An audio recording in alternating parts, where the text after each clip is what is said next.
Friends, आज हम बात कर रहे हैं यस बैंक की।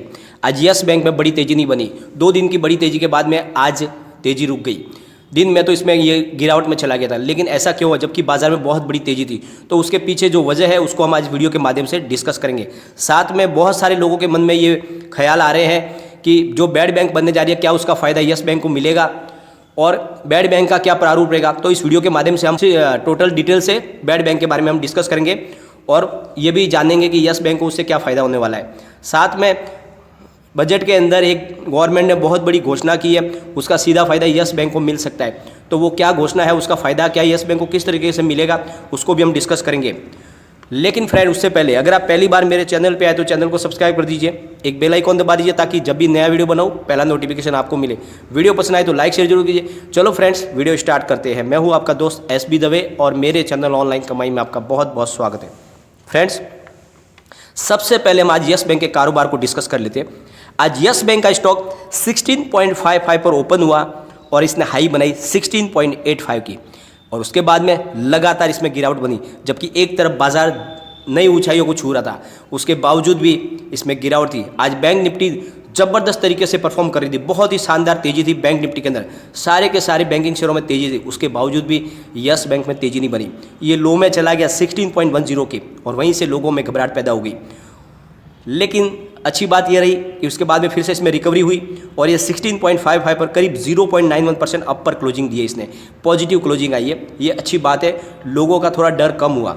अगर वॉल्यूम की बात करेंगे तो BSE में 3 करोड़ 1,35,000 का वॉल्यूम हुआ और सामने 1 करोड़ 28,61,000 की डिलीवरी उठाएगी और डिलीवरी का परसेंटेज है 42.68%।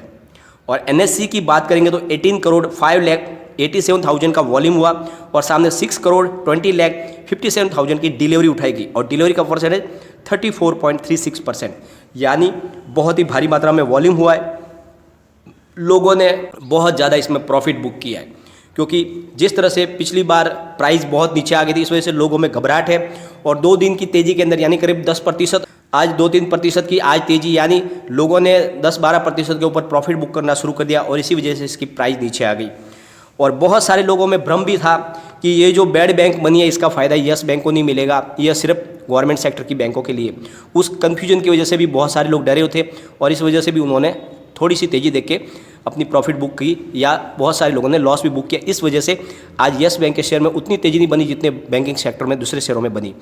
और बहुत सारे लोग अभी भी उस खेल को खेल रहे हैं, NPA को डरा रहे हैं अभी भी। तो आज मैं इस वीडियो के माध्यम से आपका पूरा वो जो भी आपके मन का जो वहम है उसको ख़त्म करूँगा। सरकार जो ये बैड बैंक बनाई जा रही है उसके द्वारा करीब 2.25 लाख करोड़ के NPA की निपटारे की तैयारी कर रही है। यह बैड बैंक कमर्शियल बैंकों के द्वारा नियंत्रित की जाएगी, मतलब इसमें डायरेक्ट सरकार की कोई भूमिका नहीं होगी, इसकी जिम्मेदारी दी जाएगी कमर्शियल बैंकों के ऊपर। इसमें सरकार का दखल नहीं होगा। इस योजना के तहत बहुत जल्द 68 से लेकर 70 खातों से करीब 500 करोड़ के अधिक कर्ज को इस योजना के अंदर शामिल किया जाएगा। यानी पहली शुरुआत में 68 से लेकर 70 खातों से करीब 500 करोड़ से अधिक के जो NPA का जो कर्ज है उसको शामिल करके उसका निपटान किया जाएगा। सरकार अपनी तरफ से जो भी वित्तीय मदद चाहे वो देगी, लेकिन डायरेक्ट इसमें इन्वॉल्व नहीं होगी। और इसके लिए सरकार ने ऑलरेडी पहले से 20,000 करोड़ की वित्तीय मदद की घोषणा कर दी है इस बैड बैंक को बनाने के लिए।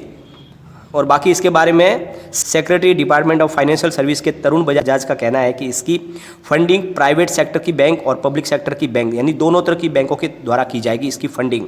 और RBI का इसके ऊपर कंट्रोल रहेगा। RBI के द्वारा ये सब मॉनिटाइज किया जाएगा। और इसमें कितनी लागत आएगी उसके बारे में अभी तक कोई भी क्लियर जानकारी हमें नहीं मिल पाई है। यानी ये बैड बैंक बनाने में कितना खर्च आने वाला है उसकी जानकारी नहीं मिल पाई है। लेकिन एक बात क्लियर हो चुकी है कि इस बैड बैंक को बनाने में जितने भी प्राइवेट बैंक है और साथ में जितने सरकारी बैंक है उन दोनों की शामिल भूमिका होगी। तो इससे बात एक क्लियर हो गई कि आने वाले समय में यस बैंक का जो बैड NPA है उसका भी निपटारा इस बैड बैंक के द्वारा हो जाएगा। तो जो आपके मन में वहम था उसका यहाँ पर आपका निराकरण हो चुका होगा, क्योंकि ये जो बैड बैंक बनने जा रही है ये हर तरह की बैंकों के लिए है, ना कि सिर्फ सरकारी बैंकों के लिए। और इसकी जो सबसे बड़ी बात है, इस बैड बैंक को बनाने में दोनों बैंकों की भूमिका बराबर रहेगी। यानी जितनी भूमिका सरकारी बैंकों की रहेगी उतनी ही भूमिका प्राइवेट सेक्टर की बैंकों की भी होगी। तो इससे एक बात क्लियर हो जाती है कि इसमें आपको डरने वाली बात नहीं है। जो आपके मन में वहम था उसको पूरी तरह से निकाल दे कि आने वाले समय में यस बैंक का जो भी बैड लोन है, एनपीए है, वो इस बैड बैंक के अंदर बेच दिया जाएगा और वहाँ से निपटारा होने के बाद अच्छे से यस बैंक अपनी परफॉर्मेंस को सुधारेगी। तो आपको ज़्यादा घबराने की ज़रूरत नहीं है। और दूसरी एक और अनाउंसमेंट है जो बजट के अंदर की गई, उसका सीधा फ़ायदा यस बैंक को मिलने वाला है। तो क्या है उसको भी हम डिस्कस करेंगे। साल 2020 ने सबको एक सबक तो दे दिया है कि चाहे छोटे कारोबार हो या मध्यम बिजनेस हो, सभी को डिजिटल प्लेटफॉर्म पे आना बहुत ज़रूरी है।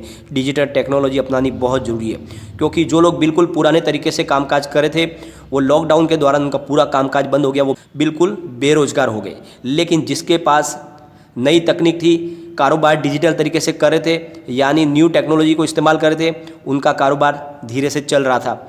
वो अपने कारोबार को कोविड-19 की लॉकडाउन के दौरान भी कर पा रहे थे, क्योंकि उनके पास नई टेक्नोलॉजी थी और इस वजह से वो वर्क फ्रॉम होम भी कर पा रहे थे।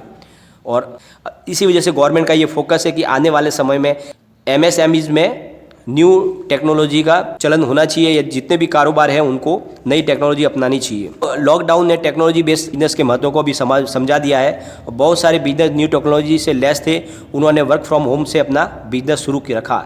लेकिन काफ़ी एमएसएमईज नई डेटा एनालिटिक्स और आईओटी यानी इंटरनेट ऑफ थिंग्स से लाभ नहीं उठा पाए, क्योंकि उनको अनुभव नहीं था इस चीज़ का। लेकिन यस बैंक और दूसरी बैंकों ने इनकी मदद के लिए अब आगे हाथ बढ़ाया है, और इसलिए यस एमएसएमई जैसे कार्यक्रम शुरू किए जा रहे हैं। और बजट में वित्त मंत्री निर्मला सीतारमण ने भी इस तकनीक को अपनाने एमएसएमईज में मदद की घोषणा की है। सरकार का जो पूरा फोकस है छोटे और मध्यम बिजनेस को टेक्नोलॉजी बेस्ड बनाने के लिए, यानी न्यू टेक्नोलॉजी से उनको लेस करना है, ताकि आने वाले समय में वो भी अपने कारोबार को ऊंचाइयों पर ले जा सके। और इसी का जरिया बनेगी यस बैंक, जिसका फ़ायदा यस बैंक को भी मिलेगा, उसके कारोबार को भी मिलेगा। क्योंकि यस एमएसएमईज नाम से ऑलरेडी कार्यक्रम चला रही है यस बैंक, और पूरी तरह से डिजिटल टेक्नोलॉजी के थ्रू कामकाज दे रही है। जैसे आपको पता ही होगा, पिछले दिनों यस बैंक ने सेल्स फोर्स के साथ में टाई अप किया, ताकि लोन बांटने की जो पूरी व्यवस्था है उसको पूरी तरह से टेक्नोलॉजी बेस कर दिया जाए, ताकि लोगों को बहुत आसानी से लोन मिल सके। इसी तरह से बहुत सारी जो टेक्नोलॉजी एमएसएमई बिजनेस के लिए भी प्रोवाइड की जाएगी यस एमएसएमई की तरफ से। तो आने वाले समय में इसका फ़ायदा यस बैंक को बहुत ज़्यादा मिलने वाला है। तो आप देख लीजिए, डेफिनेटली आने वाले समय में यस बैंक बाजार का खिलाड़ी बन जाएगा, और इसलिए आपको ज़्यादा घबराने की ज़रूरत नहीं है, पैनिक होने की ज़रूरत नहीं है। आज जो गिरावट हुई उसके पीछे मैंने आपको वजह बताई। बाज़ार में अभी भी लोगों के अंदर पैनिक माहौल है, लोगों को डर है, इसलिए बहुत कम प्रॉफिट पे ही वो निकलना चाहते बाहर, और यही सबसे बड़ी गलती कर रहे वो।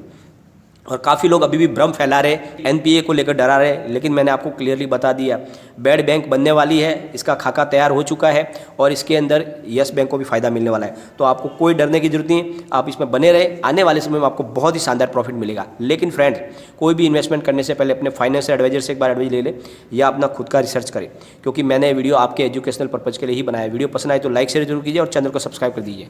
Thank you.